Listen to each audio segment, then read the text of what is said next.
আজ আপনাদের সঙ্গে শেয়ার করব পাকা তাল দিয়ে একদম দুর্দান্ত স্বাদের চুষি পিঠের রেসিপি। চুষি পিঠে তো অনেকেই অনেক রকমভাবে বানিয়ে খেয়েছেন, তবে পাকা তালের এই চুষি পিঠে যে এত সুস্বাদু হয় এর আগে কিন্তু জানা ছিল না। অবশ্যই বাড়িতে একবার এই পাকা তালের সিজন চলে যাওয়ার আগে বানিয়ে দেখুন, যেমন নরম তুলতুলে তেমন স্বাদে গন্ধে ভরপুর। নমস্কার, কেমন আছেন সবাই? আশা করছি সবাই খুব ভালো আছেন, সুস্থ আছেন।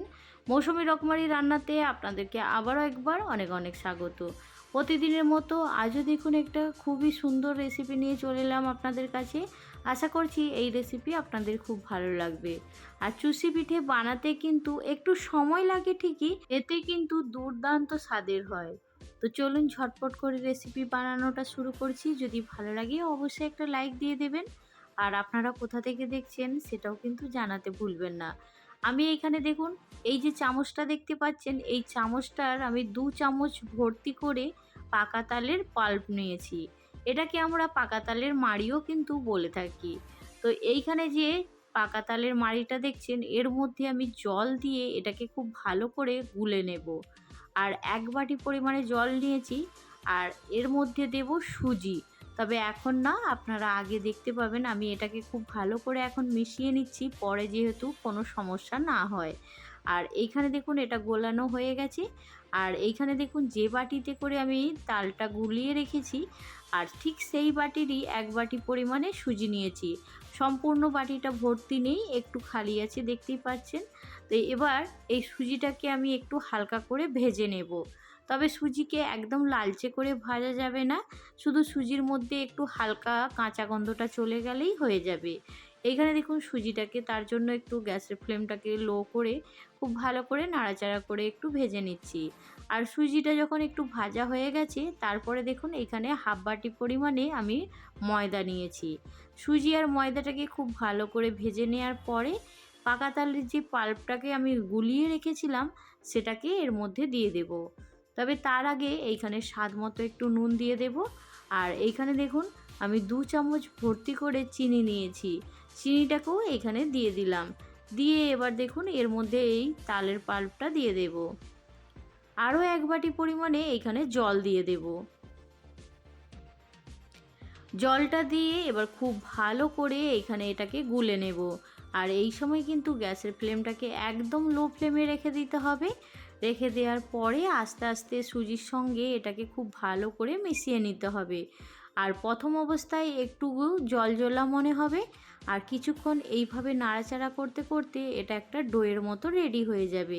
তো দেখতেই পাচ্ছেন ডোয়ের মতন একদম রেডি হয়ে গেছে। তবে গ্যাসের ফ্লেমটা একদমই লো ফ্লেমে রেখে এটাকে বানিয়ে নিতে হবে। আমার এখানে সুজিটা কিন্তু এখন রেডি হয়ে গেছে।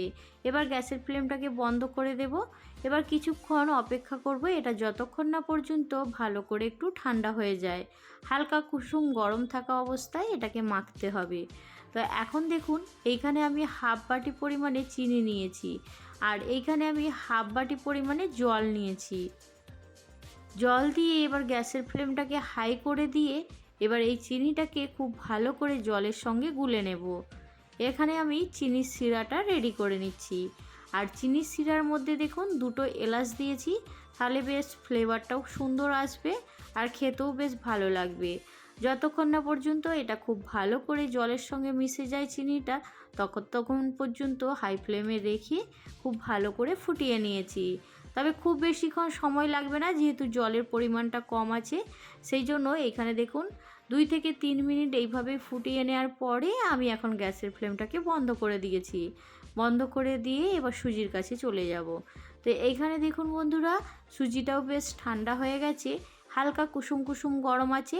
এই অবস্থায় সুজিটাকে খুব ভালো করে ঠেসে ঠেসে মেখে নিতে হবে। এত পিঠা খেয়েছি, কিন্তু এই পিঠার স্বাদটা একদমই অন্যরকম।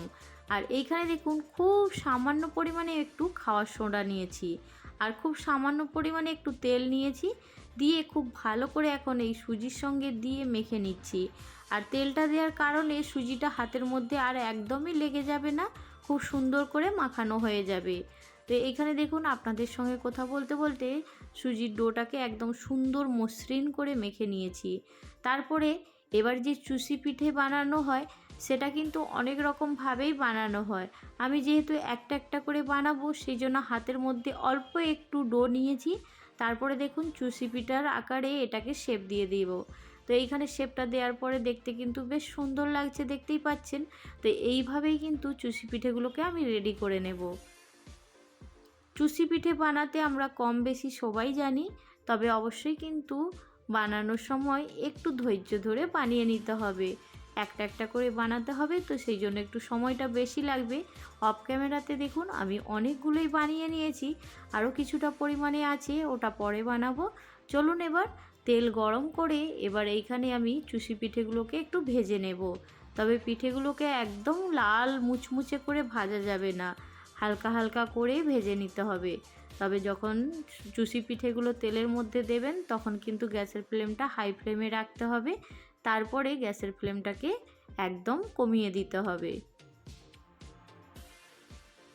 তেলটা গরম হয়ে গেছে, দেখুন এবার একটা একটা করে পিঠেগুলো আমি ছেড়ে দিচ্ছি এইখানে তেলের মধ্যে।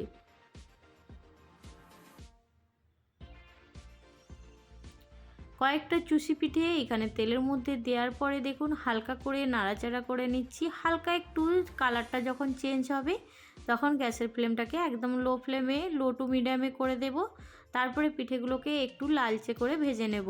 তবে আবারও বলছি, একদম কড়া করে ভাজা যাবে না, তাহলে কিন্তু দেখতেও ভালো লাগবে না, আর চিনির শিরাটা কিন্তু এই পিঠের মধ্যে যাবে না। সেই জন্য এটাকে একটু হালকা করে ভেজে নিলেই কিন্তু রেডি হয়ে যাবে। দেখুন কালারটাও কত সুন্দর চলে এসেছে। এবার পিঠেগুলোকে আমি তুলে নিচ্ছি।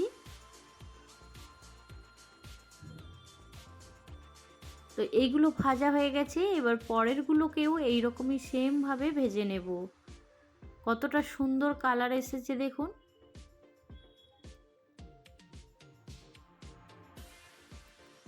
পরের ব্যাচগুলোও একদম সেমভাবে ভেজে নিয়ে আপনাদের কাছে ফিরে আসছি।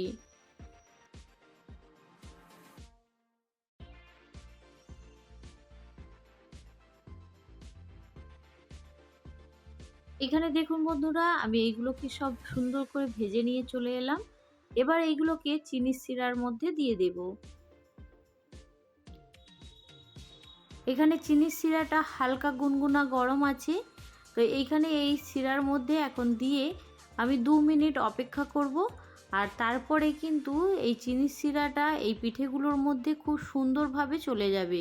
যেহেতু পিঠেটাও একটু গরম আছে আর তার সঙ্গে চিনির শিরাটাও একটু গরম আছে, খুব তাড়াতাড়ি কিন্তু এই রসটা কিন্তু একদম পিঠের মধ্যে চলে যাবে।